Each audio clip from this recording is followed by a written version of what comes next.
My sister texted me while I was still on base boots, half unlaced uniform top folded over the back of a chair. The message was short and clean, like it had been drafted twice before she hit send.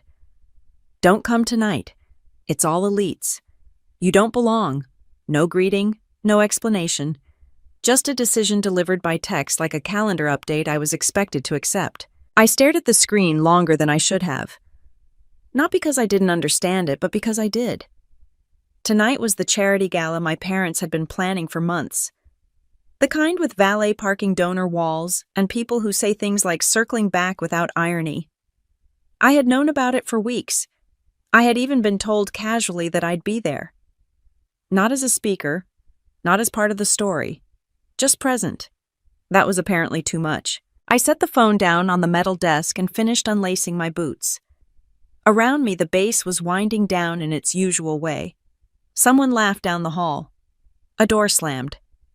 The soda machine hummed like it always did. Nothing about the world had changed except the part that involved my family deciding I was an inconvenience. I didn't text back. That wasn't a strategy. It was instinct. In my family, responding too fast meant you were emotional. Responding too slow meant you were difficult. Silence was the only move that didn't give them anything to use. I changed into sweats and sat on the edge of the bed. For a second, I considered driving off base anyway. Not to crash the gala, but just to remind them I existed. Then I imagined walking into a room full of people who'd been prepped to look through me, and I stayed where I was. My sister Vanessa had always been good at framing things as logistics. This wasn't personal. This was about optics. Don't come tonight wasn't an insult. It was a scheduling adjustment. Elites only wasn't classism. It was curation. You don't belong wasn't cruelty. It was honesty. That was how she'd explain it later if she ever did. I turned on the TV muted and let it run in the background. The local news showed traffic by the harbor. Somewhere downtown, my parents were greeting donors and shaking hands. Vanessa would be working the room, smiling just enough, making sure everyone saw her with the right people at the right moments. She had that skill. I had always known she would. On base, no one cared who my parents were or how many people recognized our last name. Here, you showed up on time, you did your job, and you didn't make excuses. If you messed up, it went on paper. If you did well, it went on paper. Everything went on paper. It was simple. That was the part my family never understood. I checked my phone again. No new messages. I wasn't surprised. The text hadn't been an opening to a conversation. It had been the end of one. I thought about the last time I'd been at a family event like this. I'd stood near the bar in a borrowed dress, listening to people ask Vanessa what she did for work. When they asked me, the answers got shorter. Oh, the Navy. That's great. Thank you for your service. Then their eyes slid past me to someone more useful. I had learned to smile and step aside without being asked. Tonight I didn't have to do that. Tonight I stayed where I was on government-issued furniture in a room that smelled faintly like detergent and coffee. It wasn't glamorous, but it was honest. Around 8, my phone buzzed again. This time it was my mother. A missed call. No voicemail. I let it sit. If she had something to say, she could say it without a stage behind her. She didn't call back. I reheated leftovers in the common microwave and ate standing up. I scrolled through social media without really looking. A few familiar faces popped up in photos tagged at the gala venue. Crystal glasses. Linen suits. A step and repeat, with the family name printed too large to miss. I closed the app before I could zoom in. People like to imagine that moments like this feel dramatic. That there's a swell of emotion, a clear sense of loss. What I felt was quieter. A tightening. The kind you get when you realize a door wasn't just closed, it had been locked for a while, and you'd only just noticed. I had joined the Navy to get away from that feeling. Not the parties, but the constant measuring. Who mattered? Who fit? Who reflected well? On base, no one asked if I belonged. They assumed I did until I proved otherwise. Another buzz. This time, it was a text from Vanessa. Just one line. Please don't make this harder than it needs to be. I read it once and put the phone face down. Harder for who was the question she never asked. I sat back on the bed and let the noise of the building settle. Somewhere nearby, someone was arguing about sports. Down the hall, a TV laugh track cut through the air. Life went on in small, ordinary ways. Whatever tonight was for my family, it wasn't for me. That much had been made clear. What they hadn't considered was that cutting someone out doesn't end the relationship. It just changes where the balance sits. I didn't need to announce anything or prove a point. I stayed exactly where I was, doing exactly what I always did, letting the silence do the work it was already doing on its own. I woke up the next morning before my alarm, the room still dim, my phone face down where I'd left it. I didn't reach for it right away. That was a habit I'd learned over time, give the day a few seconds before letting other people's expectations crawl into it. When I finally checked, there were no new messages. No apology, no clarification. Just the same silence I'd gone to sleep with. That silence felt familiar. It was the same one I'd grown up around long before I ever put on a uniform. In my family, everything had a hierarchy, even when no one said it out loud. Conversations, invitations, compliments, and at the top of all of it was my sister. Vanessa was 2 years older than me and somehow always seemed 10 steps ahead. She didn't just do well. She fit. Teachers liked her. Parents trusted her. Strangers assumed she was in charge before she even opened her mouth. I learned early that if Vanessa spoke, people listened. If I spoke right after they checked their watches. At family dinners, she sat closer to my parents, leaning in as they talked about work and connections and plans.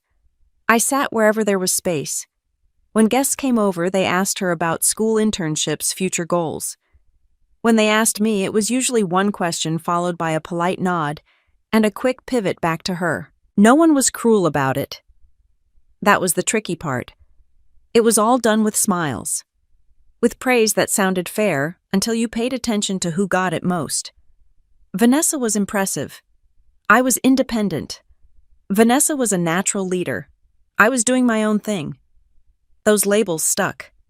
They followed us into adulthood like permanent name tags. By the time we were in high school, the difference was obvious. Vanessa was already being groomed for the kind of life my parents understood. Debate club, student council, summer programs that came with recommendation letters and photo ops. She learned how to shake hands properly and remember names. She knew when to speak and when to let silence do the work. I learned how to disappear. That wasn't self-pity, it was survival. When you realize early that attention is a limited resource, you stop fighting for it. You find other ways to measure yourself. Other rooms where you don't have to compete. For my parents, success was visible. It showed up in introductions and invitations. It showed up in who recognized our last name and who returned calls quickly. Vanessa fit perfectly into that system. She didn't question it. She didn't push against it. She made it look effortless. I didn't. When I told them I was considering the Navy, my father paused like he was waiting for the punchline. My mother smiled the way people do when they think you're joking, but don't want to embarrass you. Vanessa didn't say much at all. She just tilted her head and asked if I was sure. They all said the same things, just in different tones. You don't have to do that. You have options. That seems extreme. None of them asked why. They didn't need to. To them, the reason was obvious. I didn't know how to play the game. After I enlisted, their pride came in waves. They posted photos on holidays.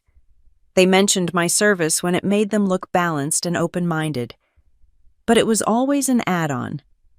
Vanessa's achievements were the headline. Mine were the fine print. At gatherings, people thanked me for my service like they were checking a box.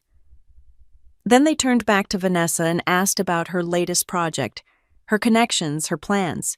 I watched her answer smoothly, always making it sound like she was exactly where she was supposed to be. I didn't resent her for that. Not really. I resented the assumption that there was only room for one version of success in our family, and that it had already been claimed. Over time, I stopped trying to explain myself. I didn't argue when they forgot my schedule or mixed up my assignments. I didn't correct them when they simplified my job into something vague and convenient. It was easier to let them believe what they wanted than to fight for space they'd already decided I didn't need. Vanessa never had to push me aside. The system did that for her. From her perspective, everything probably made sense. She showed up. She performed. She carried the image forward. I was the outlier, the variable, the one who complicated the story. By the time we were both adults, the roles were locked in. Vanessa handled the family-facing world. I existed somewhere off to the side, useful, when my background added credibility, invisible when it didn't. That's why her text hadn't shocked me. It hadn't even surprised me. It was just the cleanest version of a rule I'd lived with for years. Don't disrupt the setting. Don't confuse the audience. Don't show up where you don't fit the narrative. As I got ready for the day, pulling my hair back and checking the mirror out of habit, I thought about how easily that rule had been enforced. No raised voices, no confrontation, just a simple message that assumed compliance. I left the room and headed down the hall, nodding to a couple of people I passed. No one here knew my sister's name. No one cared where I'd been invited or excluded. They cared whether I showed up on time and did my job. That contrast followed me through the morning, quiet but constant. Two worlds. Two sets of expectations. One where belonging was decided for you. One where it had to be earned over and over without shortcuts. I didn't know yet how much those differences were about to matter. I just knew that whatever my family thought they were protecting that night, it wasn't me. And whatever they thought I lacked, it wasn't awareness. I tightened the strap on my cover and stepped into the morning air without thinking about who I was leaving behind. The routine had a way of clearing things out of my head. You move, you adjust. You fall in with the pace around you. Whatever else is going on gets sorted later or it doesn't. Either way, the day doesn't wait. I hadn't joined the Navy to prove a point. That's the story people like to tell, the clean version that fits into a sentence. The truth was messier. I joined because it was the first place I could see where expectations were written down instead of implied. You knew what you were responsible for. You knew how you'd be evaluated. You knew who outranked you and why. There was no guessing game. At home, everything felt like a performance with rules no one explained. You were supposed to know when to speak and when to fade into the background. You were supposed to understand which achievements counted and which ones were nice but inconvenient. I was bad at that. I always had been. Boot camp stripped that out of me fast. No one cared if I was quiet. No one cared if I wasn't charming. They cared if I followed instructions, learned quickly, and didn't make excuses. When I messed up, I got corrected. When I did something right, it was noted. It wasn't personal. It was procedural. That felt fair in a way nothing else ever had. The first time a chief corrected me, it wasn't gentle. He didn't soften it or explain how it might look. He told me exactly what was wrong and what to do differently next time. Then he moved on. I stood there, heart pounding, waiting for the part where I was dismissed as a problem. It didn't come. There was just the expectation that I'd fix it and keep going. That was the moment I realized I could breathe there. As my career moved forward, I gravitated toward logistics and compliance without really planning to. It made sense. I liked systems. I liked knowing where things were supposed to be and why. I liked rules that existed for a reason, not just because someone with influence preferred them that way. My evaluations reflected that. Consistent, reliable, detail-oriented, not flashy, solid. At home, those words never landed the same way. Reliable sounded boring. Detail-oriented sounded small. Solid sounded like settling. Vanessa, meanwhile, was building a life that looked exactly like what my parents had imagined. Her world was introductions and follow-ups. Dinners where the right people noticed you. Conversations that felt casual but were anything but. She understood how to make people feel important while still getting what she wanted. It was a skill. I'll give her that. When my parents talked about her, their voices changed. There was pride there, sure, but also relief. She was carrying the story forward. She made sense to them. When they talked about me, it was different. They were proud in theory. In practice, they didn't know what to do with a daughter whose accomplishments didn't translate well at cocktail parties. They couldn't summarize my job in a way that impressed their friends. So they stopped trying. I learned not to take it personally, or at least I learned how to act like I didn't. In the Navy, I was just another officer doing her job. No one cared where I came from.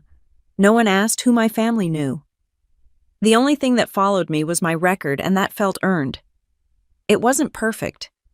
I made mistakes. I missed things. I got corrected. But none of it came with judgment about whether I belonged there in the first place. That distinction mattered more than I realized at the time. There was a briefing early on one of those sessions everyone half listens to until a phrase sticks. The speaker was talking about accountability, about protecting yourself and your team. He said, if it's not on paper, it didn't happen. He wasn't being dramatic. He was being practical. That line stayed with me. In my family, everything happened off the record. Promises were implied. Boundaries were flexible. Expectations shifted depending on who was watching. If something went wrong, the story adjusted itself until no one with power looked bad. It worked for them. It didn't work for me. I started applying that Navy mindset everywhere without realizing it. I followed up conversations with emails. I clarified responsibilities in writing. I didn't assume goodwill where there was none stated. It wasn't distrust. It was clarity. When I went home on leave, the contrast got sharper. I'd sit at the table listening to plans being made without me in mind. Vanessa would talk through upcoming events, new connections, things that mattered in her world. I'd nod, add a comment here and there, and watch how easily the room oriented around her. Sometimes my parents would turn to me and ask how work was going. Not specifics, just the general question. I learned to answer it in a way that didn't slow things down. Good. Busy. That was enough. I didn't resent them for not understanding my job. I resented the assumption that if they didn't understand it, it didn't fully count. Back on base, that assumption didn't exist. People expected you to carry your weight. They didn't need you to explain your value beyond that. If you could do the job, you stayed. If you couldn't, you didn't. It was blunt, sometimes unforgiving, but never confusing. That clarity changed how I saw everything else. It made the way my family operated feel less like tradition and more like convenience. It made me realize how much energy I'd spent trying not to disrupt a system that was never built to include me. By the time my sister started reaching out more regularly, I was used to living in those two worlds without mixing them. I didn't talk about work unless asked. I didn't volunteer opinions unless they were relevant. I kept things clean and separate because that was easier than explaining why they should care. Looking back, that separation probably made it easier for her to justify what came next. From her perspective, I was already halfway out of the picture. The Navy had me. Her world didn't need me unless I could be useful. I walked into the office that morning with a stack of reports under my arm and a calendar full of routine meetings. Nothing about the day felt unusual. That was the thing about choices you make early. They don't announce their consequences. They just sit there waiting to be pulled into situations you never expected them to touch. I was halfway through reviewing a shipment log when my phone vibrated against the desk, the kind of short buzz that tells you someone expects an answer. I didn't look at it right away. On base, you finish what's in front of you before you reach for distractions. When I finally checked, it was Vanessa. That alone was unusual. We weren't the kind of sisters who texted casually. Her message was friendly in tone, almost careful. She said she had a question. Nothing big, just needed my perspective on something work-related. She added a smiley face at the end, which felt forced like a signature she didn't normally use. I told her I could talk later. That was true. It was also a test. When we spoke that evening, she didn't jump straight into it. She asked how I was doing, how work had been, whether I was still stationed in the same place. It was polite. It was also inefficient, which meant she was warming up to something. Eventually, she got there. She said the family was dealing with some compliance issues tied to a shipping partner. Nothing illegal, just messy. The kind of thing that made investors nervous if it wasn't handled carefully. She said she kept running into language she didn't fully understand and wondered if I could explain a few basics. No documents, no details, just general concepts. I hesitated, then agreed. Explaining public regulations wasn't a violation, It wasn't even close. I'd done it before for people outside my family. I told myself this was no different. I kept it high level. I explained how oversight worked, how certain reviews were triggered, what kind of wording raised red flags, and what kind didn't. I made it clear I couldn't advise beyond publicly available information. I said that more than once. She said she understood. She took notes while I talked. I could hear the pen moving across paper. That stood out to me. Vanessa was usually all screen, all device. Writing meant she was paying attention. After we hung up, I sent a follow-up email. Just a summary, bullet points, links to public sources, a sentence that spelled out my boundary in plain language. This is general information only. I can't provide guidance specific to your situation. I didn't do it to be dramatic. I did it because that's how I'd been trained. She replied quickly, thanked me, said it was helpful, added that it meant a lot to the family that I was willing to help. That line stuck with me. Not because it felt warm, but because it felt strategic. Over the next few weeks, she reached out more often. Always framed the same way. Just a quick question. Just clarifying something. Just trying to understand the landscape. Each time I answered carefully. Each time I followed up in writing. Each time she reassured me she wasn't asking for anything beyond that. At first it felt like progress. Like we'd found a version of our relationship that worked. She had a problem. I had knowledge. We kept it clean.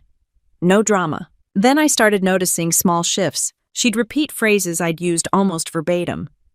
Not common language. Specific wording. Terms most people outside my field wouldn't pick up naturally. She used them confidently like they'd always been part of her vocabulary. I brushed it off. People adopt language all the time. Then she mentioned a meeting. A big one. Investors. Partners. She said she'd be discussing process improvements and wanted to make sure she was using terms correctly. I reminded her again that I couldn't advise on specifics. She said she wasn't asking for that. Just wanted to avoid sounding uninformed. I believed her. Or maybe I wanted to. The first time I saw one of her decks, it was by accident. A mutual contact forwarded something and asked for my thoughts, assuming I'd already seen it. I opened the file and scanned the slides. The structure was familiar. The phrasing was familiar. The way risks were framed, the way safeguards were described. None of it was classified. None of it was technically wrong. But it was polished in a way that suggested more than surface understanding. My name wasn't on it. That wasn't the issue. My concern was how easily the line between explanation and attribution had blurred. I called her that night and asked where the language came from. She laughed it off. Said she'd picked it up from various conversations. Said that when you talk to enough people, things start to blend together. She reminded me that I hadn't shared anything sensitive. She was right about that. I let it go. The problem with family dynamics is that they come preloaded with trust. Not the kind you earn, the kind you inherit. You don't question it until it's already cost you something. She started referencing my background more openly. Not my role, but the fact that she had access to someone with it. My sister's in the Navy, she'd say casually, as if that explained her confidence. As if proximity equaled permission. I corrected her the first time, told her not to imply involvement. She apologized and said she'd be more careful. Then she did it again more subtly. A phrase here, an aside there. Enough to suggest credibility without making a claim anyone could challenge directly. Each time I sent another email. Clarifying. Restating boundaries. Documenting what had and hadn't been discussed. I wasn't accusing her of anything. I was keeping the record straight. At some point, the tone shifted. Her messages got shorter, less friendly, more urgent. She stopped asking questions and started making statements, checking them against my reaction. When I didn't push back, she took that as agreement. When I did, she acted surprised. She reminded me that this affected the whole family, that people were watching, that stress levels were high, that everyone was counting on her to keep things together. I recognized the move. It was the same one my parents used when they wanted compliance without debate. Make it about responsibility, about optics, about not being the one who caused trouble. I told her again what I could and couldn't do. I put it in writing. I kept my tone neutral. She didn't respond for a day. Then she sent a message that was short and direct. We need to talk about how this looks. I stared at the screen for a moment before setting the phone aside. The phrasing was careful. It wasn't a request. It was a reframing. What had started as a favor was being recast as an obligation. I went back to my work and finished the review I'd been in the middle of when her first message came in. The numbers lined up. The documentation was clean. Everything was where it was supposed to be. That contrast didn't escape me. In one world, clarity reduced risk. In the other, clarity created friction.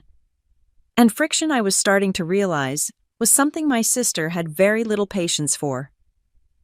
I noticed the shift the moment people stopped asking questions and started nodding along. That's usually how it happens.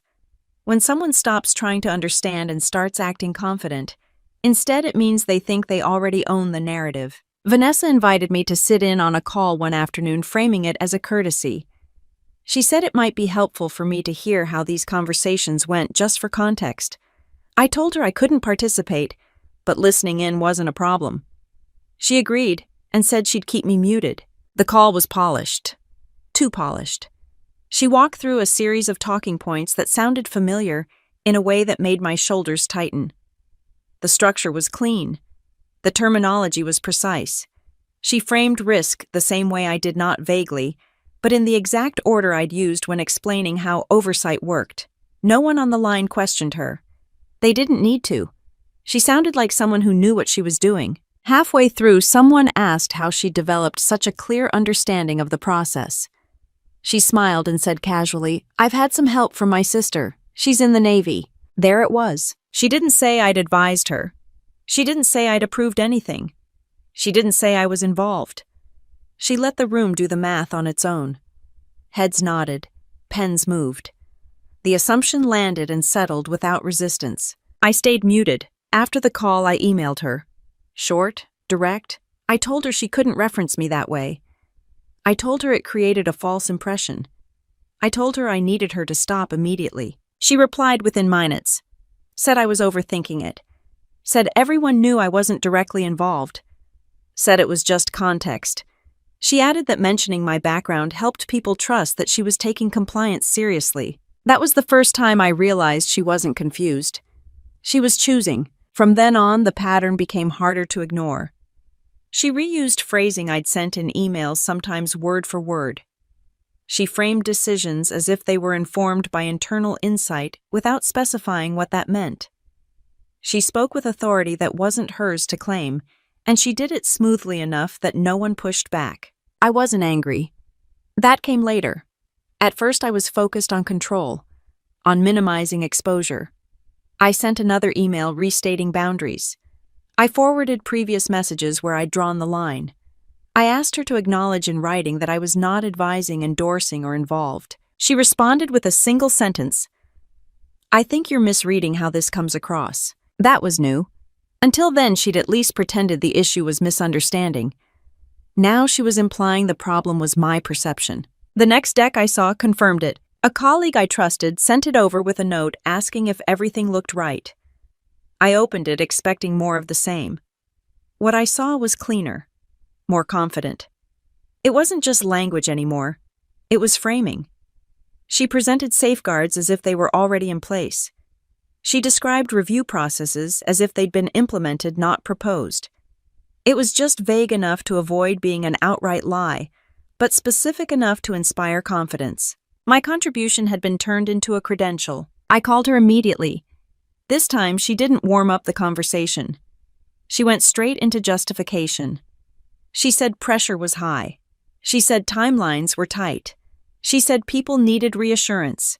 She said my background gave her credibility she couldn't afford to waste. I told her she was crossing a line. She paused, then said something that stuck with me. "You're not seeing the bigger picture." In her world, the bigger picture was momentum. Optics. Keeping things moving. If no one got hurt, the details didn't matter. In my world, the details were the whole point. I reminded her calmly that she didn't have permission to use my name or imply my involvement. I told her it put me at risk. I told her to remove any references immediately. She sighed. Actually sighed. Like I was being difficult. "I'm not taking credit for your work," she said. "You just helped a bit." That word landed hard. Helped. It reduced weeks of careful explanations and boundary setting into a favor she could reframe at will. It took something I'd done cautiously and turned it into something she owned. I didn't argue. I didn't raise my voice. I ended the call and documented it. Time, date, summary. Then I sent a follow-up email recapping the conversation and restating again what I was not involved in. She didn't respond. Over the next few days, I watched her confidence grow. Her messages stopped asking for input and started updating me on outcomes. Meetings went well. Feedback was positive. People were impressed. She used the same tone she'd always used when things were going her way. I started to see my role clearly. I wasn't a partner. I wasn't a consultant. I was a reference point she could exploit as long as I stayed quiet. The realization wasn't dramatic. It was practical. I reviewed every email, every text, every deck I could get my hands on. I lined them up against my responses. The contrast was obvious. Where I'd been cautious, she'd been expansive. Where I'd drawn lines, she'd blurred them. What bothered me most wasn't the credit. It was the risk. She was building trust on an implication that could unravel the moment someone asked the wrong question. And if that happened, it wouldn't be her clearance on the line. I raised the issue one more time, this time in writing with language that left no room for interpretation. I told her I needed confirmation that she would stop referencing me entirely. I explained why. I attached previous messages. I kept it factual. Her reply came late that night. It was longer than usual. She said she felt attacked. She said I was making things harder than they needed to be. She said the family was under pressure and I wasn't being supportive. She ended by saying she hoped I'd reconsider my tone. There it was again. Support, family, tone. The tools hadn't changed. The stakes had. I closed my laptop and sat back in the chair, letting the quiet of the room settle. On-base problems had solutions. You identified the risk, you addressed it, and you documented the fix. In my family, problems were managed by reshaping perception until they went away. I didn't need to decide anything yet. I just needed to stop pretending this was a misunderstanding. Once I accepted that, everything else started to fall into place. I forwarded the email to myself and added it to a folder I hadn't needed before. The name was boring on purpose. No emotion. Just a label I wouldn't have to explain if someone ever asked. I didn't feel paranoid doing it. I felt late. The first direct threat didn't sound like a threat at all. It came wrapped in concern. Vanessa called instead of texting, which was already a shift. She skipped the small talk and told me she was worried about how things could be interpreted if someone outside the family misunderstood my role.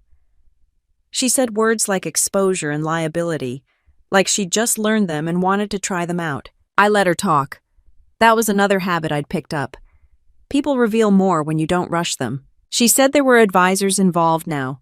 Lawyers, consultants, people who asked questions she didn't always know how to answer. She said one of them had raised a flag about conflicts of interest. She didn't name me, but she didn't have to. She said it might help if I clarified my position in a way that protected everyone. I asked what she meant by clarify. She said it would be cleaner if I acknowledged in writing that I'd been consulting informally, just to remove ambiguity. She said it didn't change anything in practice. It was just paperwork. Paperwork. The word landed differently for me than it did for her. I told her no. Not harshly. Not emotionally. Just no. I said I hadn't consulted. I'd answered general questions using public information. I said I wouldn't sign anything that suggested otherwise. There was a pause on the line. When she spoke again, her voice had changed. Less friendly. More controlled. She said she was trying to protect me. She said that if someone else defined the story first, it might not go my way. She said she didn't want my career affected by something that could be handled internally. That's when I felt it. Not anger, not fear. A tightening in my chest that came from recognizing a familiar maneuver. This wasn't about protection. It was about control. I told her I'd need to talk to legal before responding to anything like that. I said it calmly. I didn't accuse her. I didn't raise my voice. She laughed. A short sound. Not amused. More dismissive. "You don't need a lawyer," she said. "We're family." I didn't answer right away. When I did, I told her family didn't override policy. I told her my obligations were clear.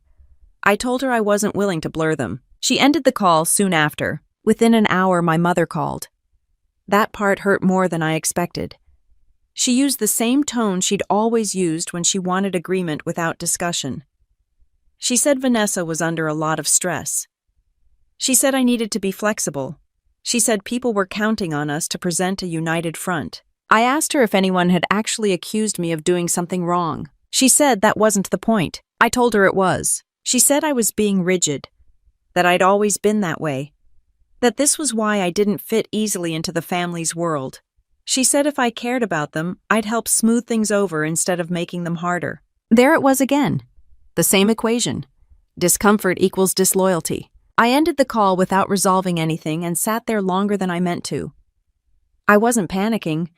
I was calculating. In my line of work, when something feels off, you stop assuming good intentions and start checking facts. I requested a meeting with a JAG officer the next day. Not to report anyone, not to escalate, just to ask questions. I laid out the situation plainly. No family names, no drama. Just a description of what I'd shared, what I hadn't, and what was being implied. The answer was clear. I hadn't done anything wrong. But perception mattered. If someone else framed my involvement incorrectly, it could become an issue I'd have to untangle later. I left that meeting with a knot in my stomach and a sense of relief that didn't last long. Knowing you're right doesn't protect you if someone else controls the narrative. That afternoon, an email came through from an address I didn't recognize. It was polite, professional. It asked me to confirm the nature of my interactions with the family business. It mentioned compliance review in vague terms. It didn't accuse me of anything. It just asked questions that assumed more involvement than I'd ever had. I replied carefully. I stated facts. I attached previous emails where I'd set boundaries. I clarified again what I had and hadn't done.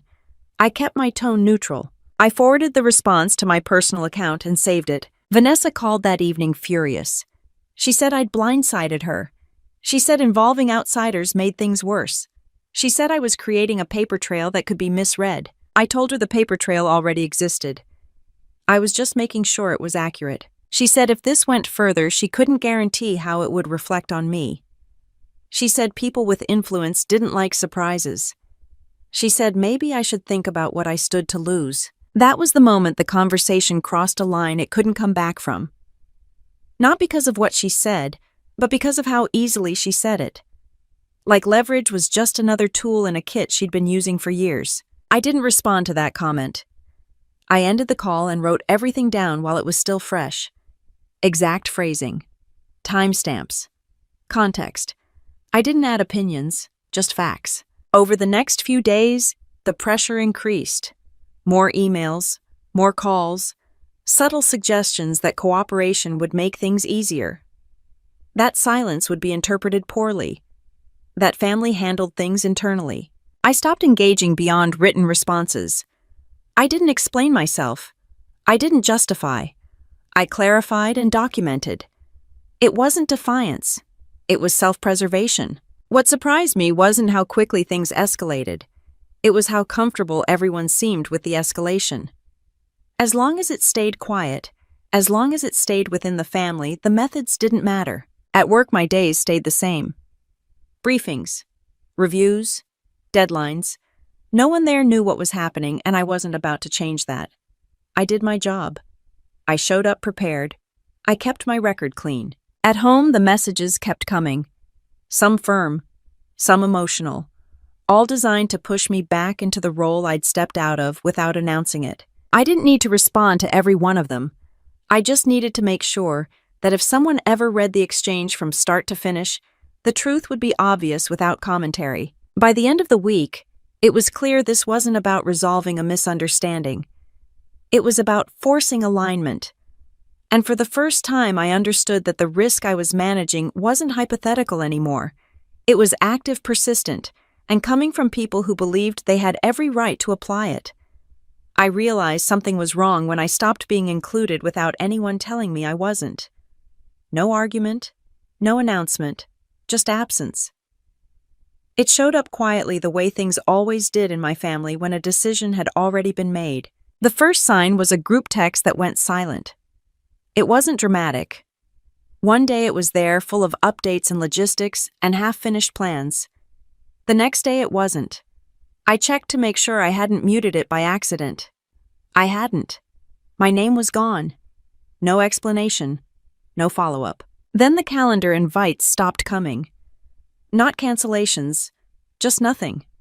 Events I used to hear about in passing never came up at all. I found out about them the same way everyone else did, through social media posts and secondhand comments that assumed I already knew. When I did hear from family, it was filtered. Short messages, neutral tone, information stripped of context. It felt less like communication and more like damage control. I didn't confront anyone about it. Not because I didn't notice, but because confronting it would have meant pretending it was accidental. It wasn't. This was strategy. Quiet, clean, and effective. Vanessa didn't call. She didn't text. The urgency she'd had a week earlier vanished. That told me everything I needed to know. She didn't need me engaged anymore. She needed me out of the way. My parents followed her lead without saying so outright. My mother checked in once, asking how work was going. Not details, just enough to maintain the appearance of concern. My father sent a message about the weather back home, like we were distant relatives catching up. I answered politely, briefly. I didn't ask questions that would force honesty. I didn't push for clarity. I was watching how the system worked when it didn't think I was watching. The gala appeared in pieces. A venue mentioned here, a catering decision there. It wasn't presented to me as an event I was invited to or excluded from. It was just something happening around me without me. That distinction mattered. At one point, I almost assumed I'd imagined my inclusion. Maybe I'd misunderstood.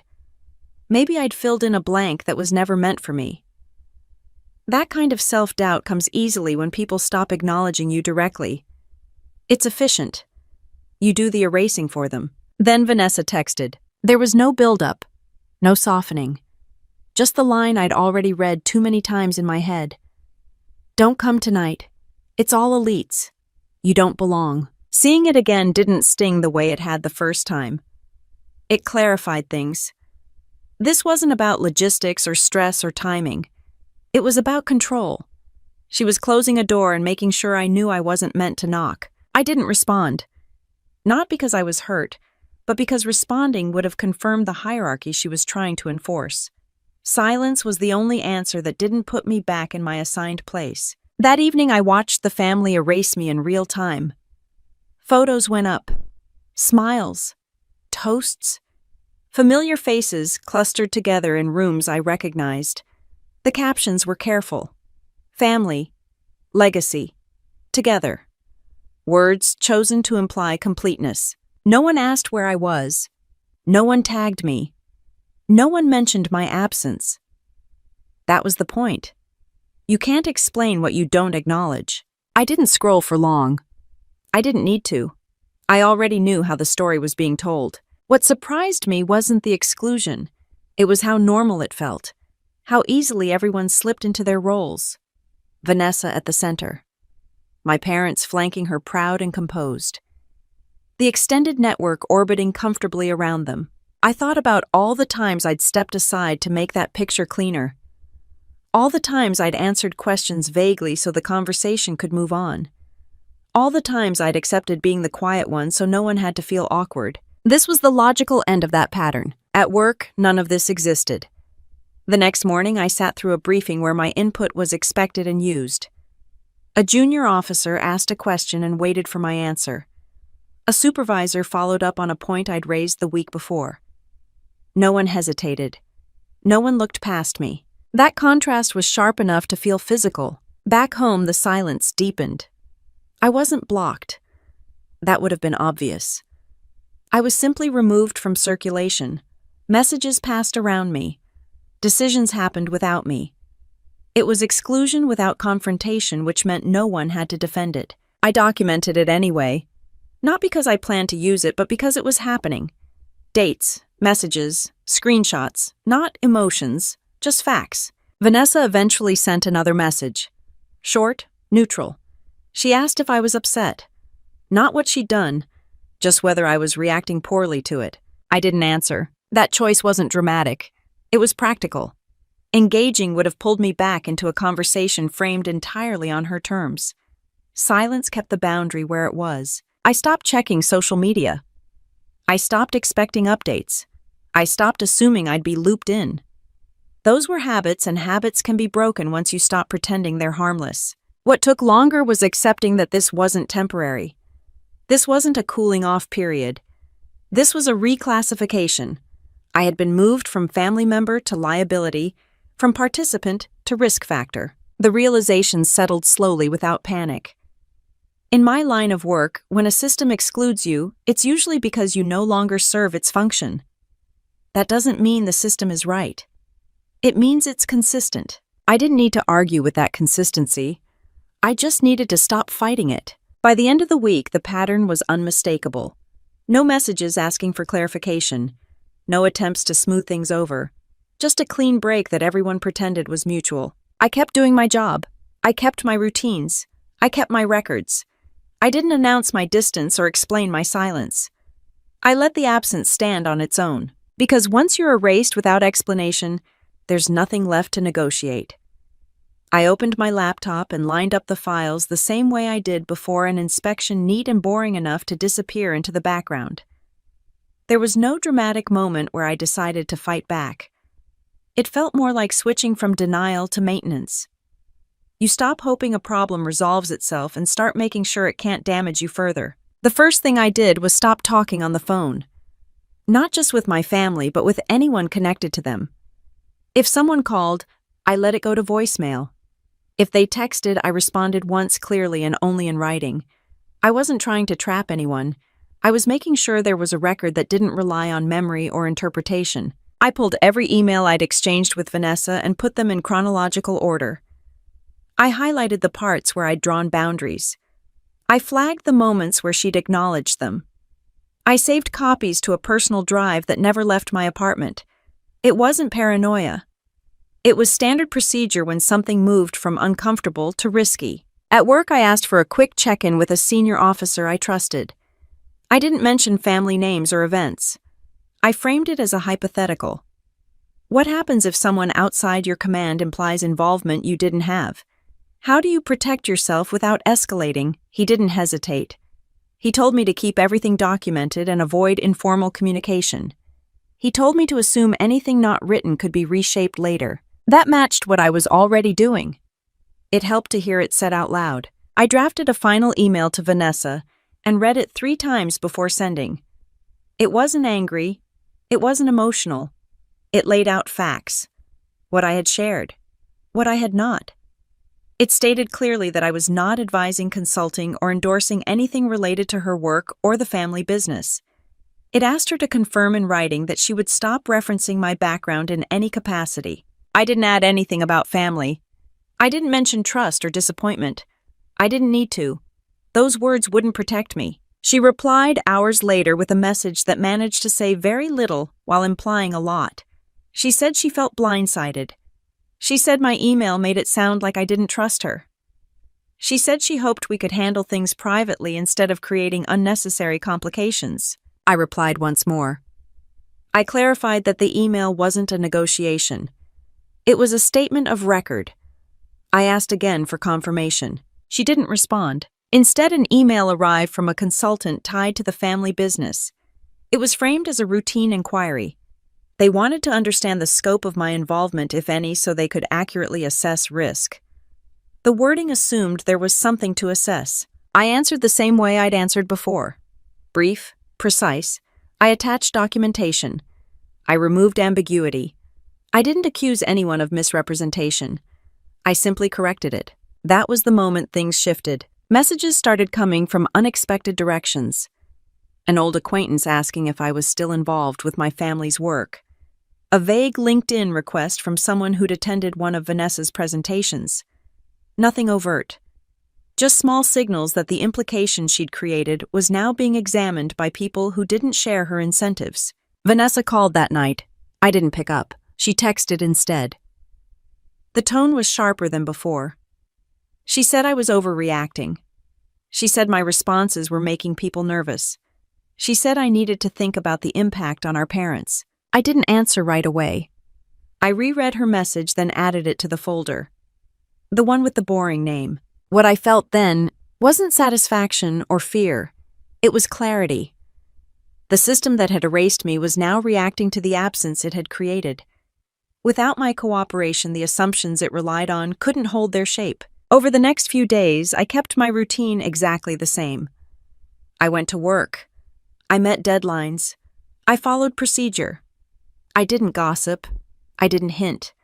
I didn't tell anyone what was happening. The only thing that changed was how carefully I protected the edges. Another email arrived, this time requesting a call. I declined and offered to answer questions in writing. That alone changed the tone. The follow-up questions became more cautious. The assumptions softened. When everything has to be written down, people think twice about what they imply. At home, the silence from my family deepened. No updates. No check-ins. My mother didn't ask how I was. My father didn't send his usual one-line messages. That told me they'd chosen a side, even if they weren't ready to say it out loud. I didn't take it personally. I took it as confirmation. Late one afternoon, I received a forwarded message from a contact I trusted. It was a brief note from someone who'd attended one of the earlier meetings.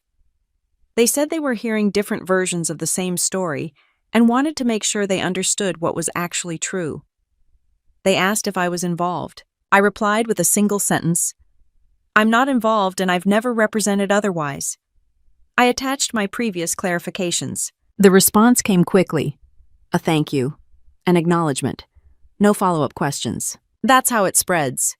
Not as a headline, as quiet corrections moving through a network that values credibility more than loyalty. Vanessa sent one last message that week. It was longer, emotional. She said she felt betrayed. She said she didn't recognize me anymore. She said I was choosing rules over family. I read it once and archived it. Not because it didn't matter, but because responding would have pulled me back into a frame I'd already exited. I wasn't choosing rules over family. I was choosing reality over performance. By then I could feel the tension shifting even without direct evidence. The confidence in earlier communications was gone. The urgency had turned defensive. Questions were being asked by people who didn't accept vague answers. I didn't celebrate any of that. I didn't even think of it as revenge. Revenge is loud. This was administrative. It was the natural outcome of removing myself from a story that depended on my silence to work. I shut down my laptop at the end of the day and packed my bag for the morning. Outside, the base was settling into its evening rhythm. Lights on, doors closing, people moving with purpose. Whatever was happening in my family's world, it was no longer happening with my cooperation. And that I'd learned was often enough to change the entire equation without raising your voice. The first sign wasn't a phone call. It was a pause. I noticed it in an email thread I'd been quietly copied on, one I hadn't asked to be included in, but hadn't removed myself from either. Someone asked a straightforward question about oversight. Normally, Vanessa would have replied within minutes, confident and polished. This time, hours passed. When the response finally came, it was shorter, less assured. The language had changed just enough to stand out.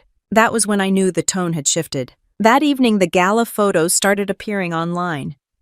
The venue looked exactly like I'd imagined: soft lighting, expensive flowers. People dressed like they belonged in rooms with high ceilings. My parents stood near the entrance in one shot, smiling the way they always did when everything was under control. Vanessa was in the center of most of them, glass-raised posture, perfect. I didn't linger on the images. I didn't need to. I'd spent my whole life watching how those scenes worked. What interested me more were the gaps.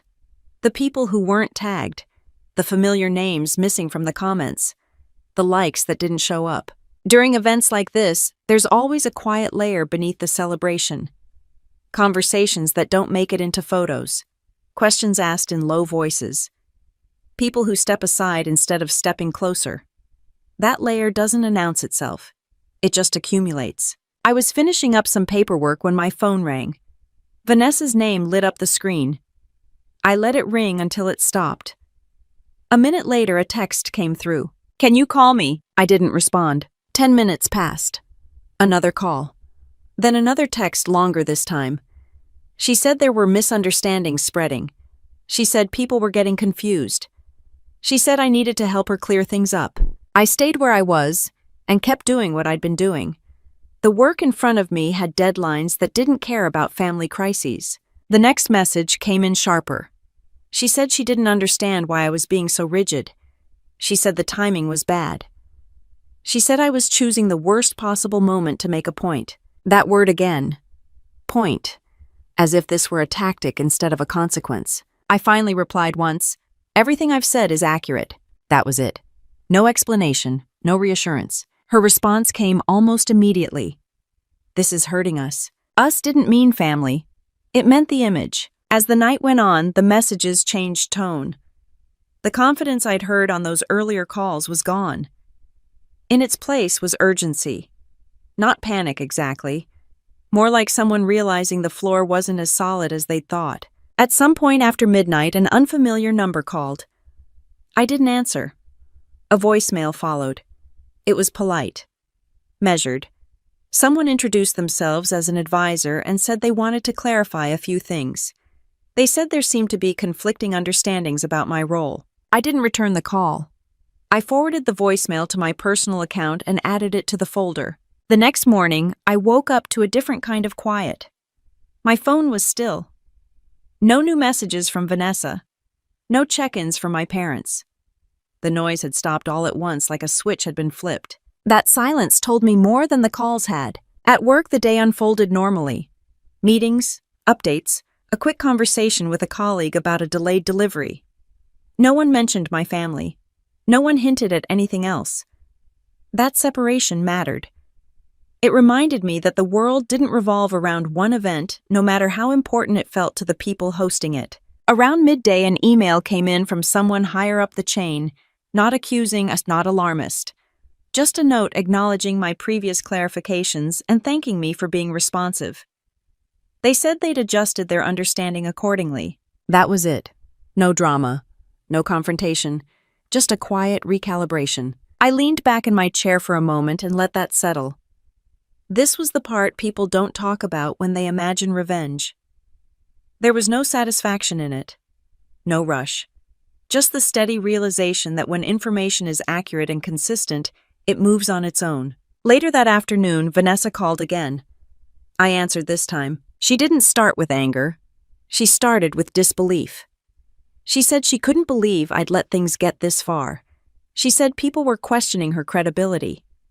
She said she was being asked things she didn't have clean answers for anymore. I listened without interrupting. She said I'd embarrassed the family. She said our parents were upset. She said I'd blindsided everyone by refusing to play along. I told her I hadn't blindsided anyone. I'd been clear from the beginning. She went quiet. When she spoke again, her voice was lower. She asked what I wanted.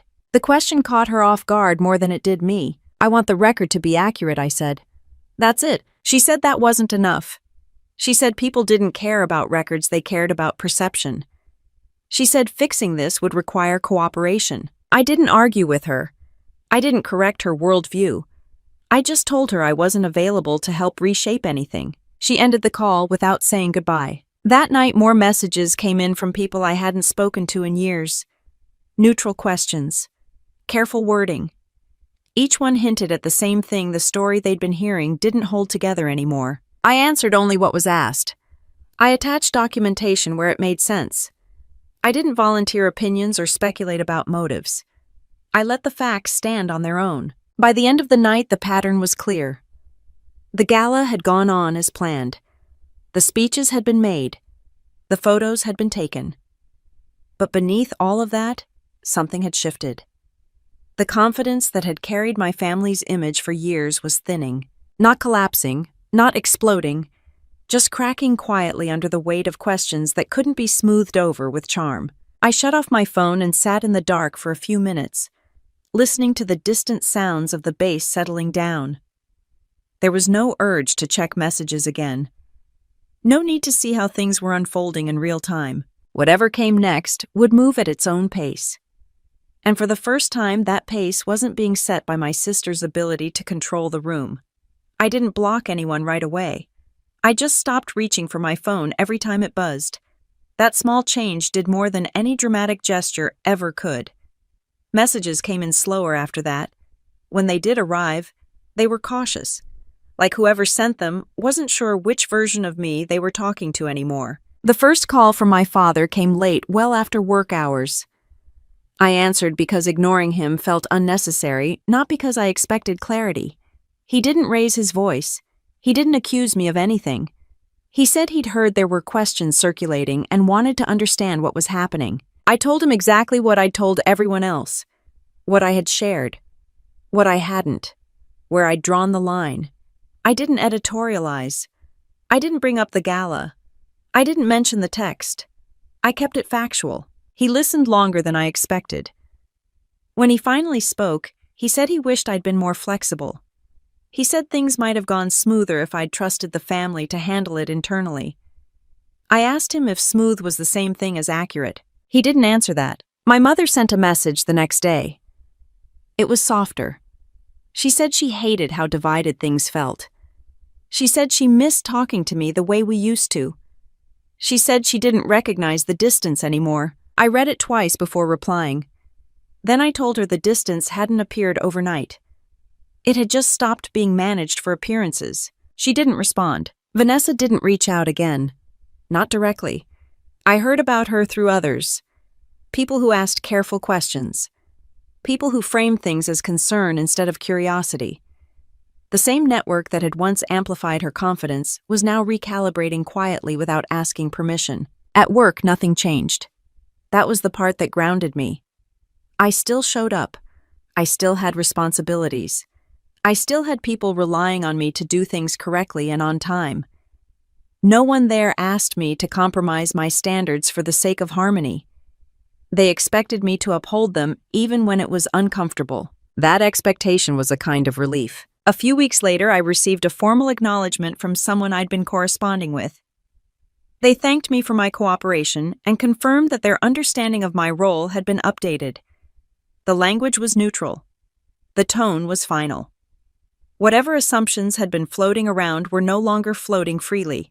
I closed the email and didn't forward it to anyone. The thing about revenge is that people imagine it as a release, a payoff, a moment where you feel vindicated and seen. That wasn't what this was. There was no celebration, no victory lap. Just a steady sense that the risk had been contained and the truth had landed where it needed to. What surprised me most was how little satisfaction I felt and how much relief there was in that. I hadn't wanted anyone to fail. I'd wanted myself to be safe. The rest had taken care of itself. Over time, the messages from extended family slowed to a trickle. Some were awkward. Some tried to reestablish normalcy without acknowledging what had happened. I answered a few. I ignored others. I stopped feeling obligated to manage anyone else's comfort. Vanessa's name came up once in a conversation with a mutual contact. They said she was recalibrating, reevaluating. That was the word they used. I didn't ask for details. My parents adjusted too in their own way. Fewer updates. Fewer invitations framed as expectations. The distance settled into something quieter, less performative. It wasn't reconciliation. It was reality. One evening after a long day, I sat in my apartment and looked around at the life I'd built without asking for approval. It wasn't impressive in the way my family valued. No grand views, no curated guest list, just space that belonged to me and a schedule I didn't have to justify. In the Navy, belonging isn't granted because you fit an image. It's earned by showing up, following through, and being accountable when things go wrong. It's not warm. It's not sentimental. But it's honest. That honesty had reshaped me in ways I didn't fully appreciate until everything else fell away. It taught me how to draw lines without apologizing, how to let silence stand when explanations only create more leverage for someone else, how to protect myself without turning into the person I was protecting myself from. If there was a lesson in all of this, it wasn't about winning or losing. It was about understanding where your value actually comes from. In my family, value was something assigned adjusted, depending on optics and usefulness. In my work, value was something you demonstrated day after day without shortcuts.